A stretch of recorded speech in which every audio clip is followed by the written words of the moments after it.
Brilliance Audio presents 6 Months to Kill by Enzo Bartoli. Translated by Alexandra Maldwin Davies. Performed by Edward Bauer. I won't be disrupting my routine in any way tonight. Some might see this as a kind of defiance, the knee-jerk reaction of a man who, knowing he is doomed, faces reality with a courage born of despair, confronts death's imminent arrival head-on, refusing him the satisfaction of seeing him crumble.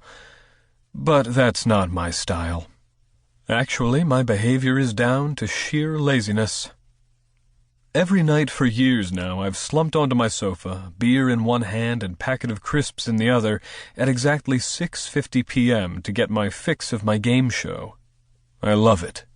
For starters, it gives me a chance to take the mickey out of those morons who have the gall to show up to a TV studio with a knowledge of culture that, at best, comes from flipping through Reader's Digest. Plus, this is the program where there's the most money to be won, and to be honest, I find winning between €100,000 and €1,000,000 every night rather entertaining. It's a piece of cake for me. With an IQ of 162, on top of a visual memory that astounded the droves of pediatric psychologists who examined me as a child, I am unbeatable on practically every subject you could mention. At the age of 7, for example, I'd memorized the list of prime numbers up to 100. By 11, I knew them all the way to 1,000. I gave up when I got to 10,000 at around 14, as I was starting to get bored with it. Incidentally, I then went on to the Luttrell numbers, starting with the smallest candidate, 196. After 2,415,836 iterations, I'd reached 1,000,000 digits without obtaining a palindrome. If I had, I think you'd have heard about it. I also learned Latin in just a few months, but that was more for fun. Contrary to what a lot of people believe, I'm not autistic, and I've never been diagnosed as such. I am simply able to answer 95% of the presenter's questions correctly. The missing 5% is because I'm totally incapable of recognizing a tune. If asked, I'd more than likely get the Beatles mixed up with the Rolling Stones or Bowie confused with Bob Dylan. But I'm quite confident that when it comes to literature, science, or history, there's no tripping me up. So why is it that I'm fine with sprawling out on my sofa and answering questions rather than going for some easy cash and actually taking part in one of these programs? There are 2 reasons for this. The first is that, from a very young age, this exceptionally high IQ of mine has somewhat negatively affected my social life, and the awkward gaffes I tend to make when conversing with my peers end up making me look, at best, cripplingly shy and, at worst, the village idiot, which is incredible, really, for someone with my brains.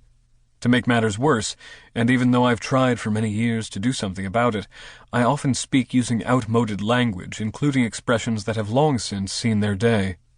Actually, I don't think I've ever sworn properly, not even when I'm behind the wheel. All this leads me to keep my relationships with fellow members of the human race to an absolute minimum, with only very rare exceptions, which I invariably tend to loathe. The second reason is a lot more mundane. I no longer have any need for money. I received my BSc at 14 and went on to obtain an MSc in Applied Geophysics at 19 before finishing up my doctoral thesis and joining the National Scientific Research Center 3 years later. My salary as a researcher, alongside the courses I teach at the Institute of Astrophysics in Paris, further supplemented by my various missions at CERN in Geneva, has given me a very comfortable standard of living, and has even led to my developing some additional whims that I didn't have before. I live at a very desirable address, to quote the estate agent I dealt with at the time. 33 square meters in Paris's 6th arrondissement, with views overlooking the Jardin du Luxembourg. On the floor below me, there's a couple, one of whom is a TV presenter who's been on air since the invention of color, and the other a former health minister. Upstairs there's a singer who by all accounts is pretty famous too, but I've never heard of him. In the flat opposite, the guy's an author.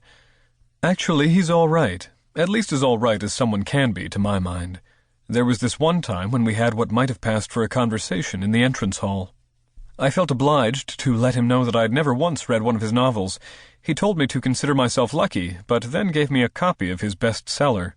It had won some sort of prize voted for by high school students, the Goncourt, I think. He assured me that he wouldn't blame me in the least if I happened to misplace it. I did start it, though, and I even went online to read what the critics were saying so I could get a better idea as to why people liked it so much. I never dared speak to him of it again. He became a little less friendly after that episode.